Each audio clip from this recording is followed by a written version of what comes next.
Perek Zayin Halacha Gimel in Hilchos Lulav. Avi Nochal. The Avi Nochal Hamuz B'Torah, which you mentioned in the Torah, Einon Kol Davar HaGodol Al HaNachal. Doesn't mean anything that grows along the river or along the stream. Let's look below at the Peirush. Elo Min Yodua. It's the well-known type. Huanikro Avi Nochal.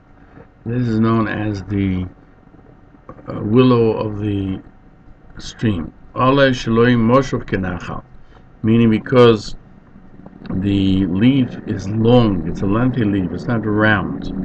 Ufiv Cholak, and the end of it is pointy, and it doesn't. And also the sides of it do not have edges. Vikone Shaloi, and its berry is Edoim, is red. Zeo Anikra Arova. This is what's called Arova.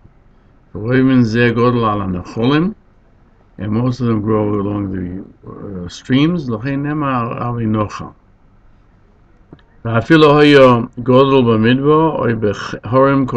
if it grows in the midbar and the Horem, it's kosher because that's the species. The Magen Mishnah Site Sukkah 33b, 34a, that Arave means many.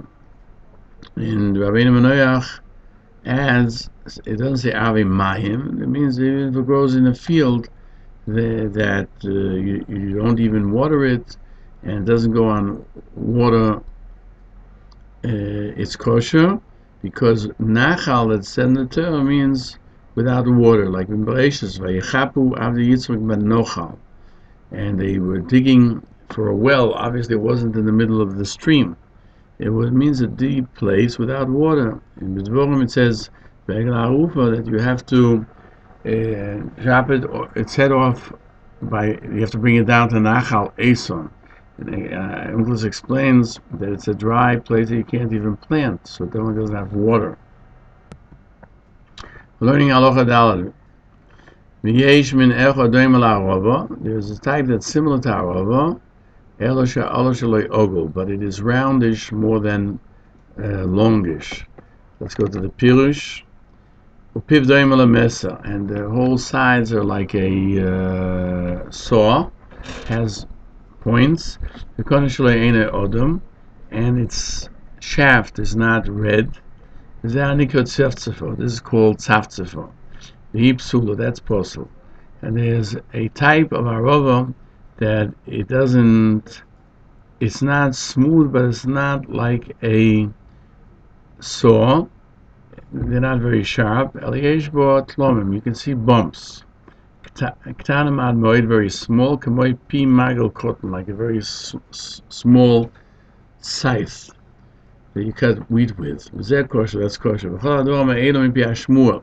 do we know this? This is transmitted by voice from generation to generation. Moshe Rabbeinu taught us this. Because the Mishnah Halacha Gimel cites the Rosh. Avi Nochal is a type of species that grows on the river, and therefore the Tana says the tzaftzefo, which grows in the mountains, is not good, not kosher. Another thing, Avi Nochal, it's type that they're long like a river, a stream, and just like when water flows, the end of it is less than the beginning, and therefore it's not roundish. This tells us that a tzaftzefo, which is roundish, is not kosher. And he doesn't need a posuk for this to tell us that if it grows not along the waters, it's kosher, because it's called Avi Nachal, means it's that species. Not like the brisa that's brought in Agos Maimonides, that he learns from Arve that there are many different types, even if they're in the hills. He says you don't need that. And even though those say you need two Aravas and learn it from Arve because it's plural, are of the opinion that Arve does not come to add the other type, all the different Aravas. That's understood because they're all called Arve. And the majority of this species grows on the near a water source. Therefore, it says Ave Nachal. And even if it would be in the desert or a mountain, it's kosher, because Ave Nachal doesn't mean that it grows on the water. That it is similar to a flow of water. And the majority of them, however, do go along the water. Rabbeinu Eliyahu Mizrahi argues there's no proof to say, like the Rosh, that the Rambam didn't learn from the word arvi to add the species that grow in a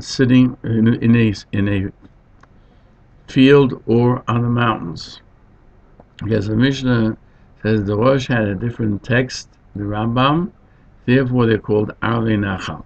And therefore it doesn't say, therefore it's written Arvei Nachal, as is our text. Therefore, that's the reason why they're called Arvei Nachal, because they're similar to a stream. And therefore you don't have to have a limud, a special teaching to tell us that which is found in Sodei Abal or in the mountains, it's kosher. Because the Mishnah argues that the source of this rule of the Rosh is in Halacha Zayin, that he needs two araves. Where does he learn it from? From the words arave, which is plural. Therefore, he cannot learn it for a field which is has the species and mountains. Because the Gemara learns that you can't learn it from two drushes from one word. The Lecha Mishnah explains, there it says Arvei Nachal, that it's long like a stream, it flows like water, and the majority of them, they grow on the streams. Therefore they're called Arvei Nachal, but there's no need that it actually grow on a stream. In the Beis Yosef, it would seem that the Rosh understood the intent of the Rambam, that's the reason why it says Arvei. There's no obligation to take from where it goes on the stream, even in a desert or in the mountains. And he brings the words of Rabbeinu Eliyahu Mizrahi, and in what the Kesef Mishnah pushes him off. And he answers that Rabbeinu Eliyahu Mizrahi wants to argue on the Rosh that that's not what the intent of the Rambam seems to be. Only in the Gemara, it would seem that you learn from the arave, the plural, that you need two araves. Now, there is a type of arava that the sides are sharp. Because the Mishnah says these words are closed, and he brings it from logic. We learned arava. We learned in Sukkah Lamed Aleph 434a. Arava, the stick is red, and the leaves are long, and the sides of the leaves are smooth. Tzavtzava, it has white wood, and its leaves are round, and it looks like a saw. The Gemara questions, we say, Doim la magel kosher, if it's similar to a saw, it's kosher. Magel is a knife which has like a saw, and you cut with it a scythe, which you cut with it the wheat. But what's kosher is when it's small ones. Baya. What are we talking about? That we're talking about chilfi gili. Rashi explains a scythe that you cut wheat, and they're all going in one direction towards the hand, and you hold it, and it's inverted so that it's not outside of your hand, the edges, but they're facing you, and therefore it's like a chip in a knife. As according to Rashi, when it says it's similar to a magel, that means that all of them point in one direction and would be kosher. But the Mosdos is when it has two sides that are facing each other. Because the Mishnah adds that the Rambam explains the magel, that they're small and therefore they're kosher. Halacha Gimel, he begins by saying that arava is kshero when it is smooth. In Halacha Daled, he says that tzavtzavo, which is similar to a saw, is posel. Agos Maimonides cites that there is a species that has small indentations, and it's called Chilfigili. The Mishnah questions why the Rambam wrote that the sides of the tzavtzava are like a saw, when the Gemara says it's like a scythe, and only Chilfigilo is ksheiro. Chilfigilo is kosher, and he answers that he means to tell us a general rule. Therefore, wrote in Halacha Gimel that Arov is ksheiro certainly when it's long and it's smooth. Halacha Daled, he writes tzavtzava, and those that are certainly a tzavtzava is like a saw and posel. But there's something else that's in between.